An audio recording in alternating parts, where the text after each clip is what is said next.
10 ലക്ഷം രൂപയുടെ വിലയുള്ളൂ ഒരു മനുഷ്യ ജീവന്. ഈ 10 ലക്ഷം രൂപയുടെ ചെക്ക് എഴുതി മേശപ്പുറത്ത് വെച്ചിരിക്കുന്ന സർക്കാർ പ്രതിനിധികൾ ഒന്നറിയുക.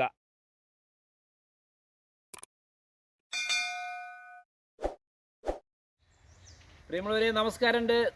ഞാൻ നിലമ്പൂരിൽ നിന്നാണ്, ശ്യാം സുന്ദർ രാധാകൃഷ്ണൻ നമ്പൂതിരിപ്പാട്. പ്രിയമുള്ളവരെ, നമ്മൾ ഈ അടുത്ത കാലത്തായിട്ട് ഏറ്റവും കൂടുതൽ കേൾക്കുന്ന ഒരു വാർത്തയാണ്. പത്രമാധ്യമങ്ങളുടെയൊക്കെ മുൻ പേജിൽ തന്നെ ധാരാളം വാർത്തകൾ വരുന്ന ഒരു വിവരം എന്തെന്നാൽ മരണമാണ്. മരണം വന്യമൃഗങ്ങളുടെ, പ്രത്യേകിച്ച് കാട്ടാനയുടെ, കാട്ടുപോത്തിൻ്റെ, പുലിയുടെ, കരടിയുടെ. അപ്പോൾ ജനങ്ങൾ എല്ലാവരും ജനജീവിതം ദുസ്സഹമായിരിക്കുകയാണ്. അറിയാമല്ലോ, അതിന് കാരണം ഫോറസ്റ്റ് ഡിപ്പാർട്ട്മെൻ്റ് ആവട്ടെ, സർക്കാരാവട്ടെ, ഈ പാവപ്പെട്ട ആളുകളുടെ ജീവൻ പൊലിഞ്ഞു പോകുമ്പോൾ 10 ലക്ഷം രൂപയുടെ ചെക്കും പിടിച്ചു നിൽക്കേണ്ട അവസ്ഥയാണ്.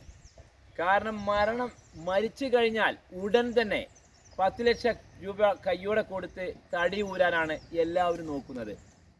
അപകടങ്ങൾ പതിവായിരിക്കുന്ന ഈ പ്രദേശങ്ങളിൽ ഓരോ ഭാഗങ്ങളിലും അവരെ സഹായിക്കേണ്ടത് അനിവാര്യമാണ്. പ്രത്യേകിച്ച് കാട്ടുപന്നി ശല്യം.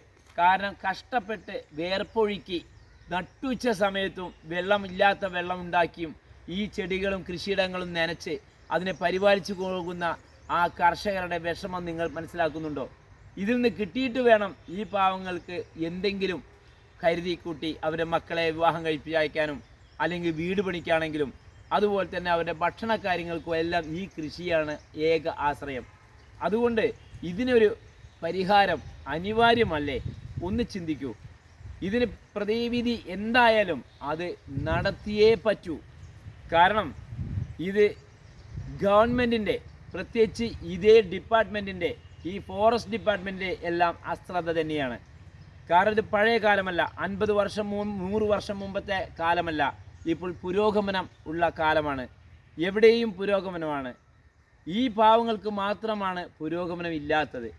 ശരിക്ക് കാട്ടുപ്രദേശങ്ങളിൽ വന്യമൃഗങ്ങൾ ഇറങ്ങുന്നിടത്ത് ഒരിക്കലും അങ്ങനെയാണെങ്കിൽ ഭൂമി വിൽക്കാനോ കൊടുക്കാനോ പാടില്ല.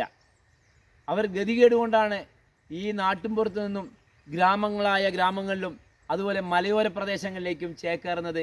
ജീവിക്കാൻ വേണ്ടിയാണ്. ഈ പാവങ്ങളെ കൈയൊഴിയരുത്. അവരെ സഹായിച്ചേ മതിയാകൂ. നമ്മുടെ കൊച്ചു കേരളത്തിൽ ഓരോ കാട്ടുപ്രദേശങ്ങളിലും വനവാസ മേഖലകളിലും നമ്മുടെ ജനപ്രതിനിധികൾ കാര്യമായി തന്നെ പ്രവർത്തിക്കേണ്ട സമയമാണിത്. കാരണം ഏത് മതസ്ഥൻ മരിച്ചോ, ഏത് ജാതിക്കാരൻ മരിച്ചോ, ഏത് രാഷ്ട്രീയക്കാരൻ മരിച്ചോ എന്ന് നോക്കി രസിച്ച് നിൽക്കാതെ ദയവ് ചെയ്ത് ഓരോ മനുഷ്യൻ്റെയും ജീവന് വില കൽപ്പിച്ചിട്ട് വേണം ഈ ഒരു പ്രശ്നത്തിന് പരിഹാരം കാണാൻ. അടിയന്തരമായി തന്നെ പരിഹാരം കാണണം. കാരണം ഇനി നാളത്തെ പത്രത്തിൽ ഇനിയൊരു മരണം കാണാൻ പാടില്ല.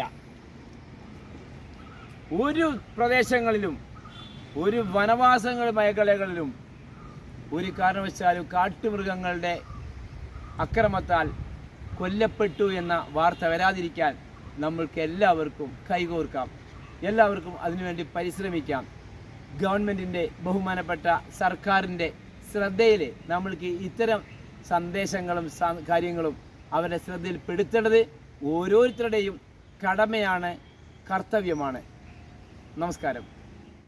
ഒരു മനുഷ്യ ജീവനെ സർക്കാർ കൽപ്പിച്ചിരിക്കുന്ന അല്ലെങ്കിൽ ഇട്ടിരിക്കുന്ന വില 10 ലക്ഷം രൂപയാണ്. ഈ 10 ലക്ഷം രൂപ കൊടുത്തു കഴിഞ്ഞാൽ അവരുടെ എല്ലാ പ്രശ്നവും തീർന്നു എന്നാണ് സർക്കാരിൻ്റെ ധാരണ.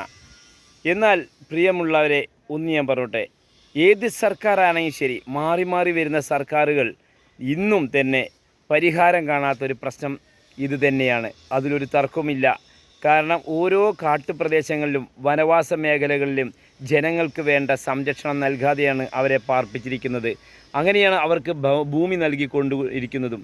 അതുകൊണ്ട് ഇതിനൊരു പരിഹാരം അനിവാര്യമാണ്. 10 ലക്ഷം രൂപ എന്ന് പറയുന്നത് ഒന്നും തികയില്ല ഒരു മനുഷ്യനെ.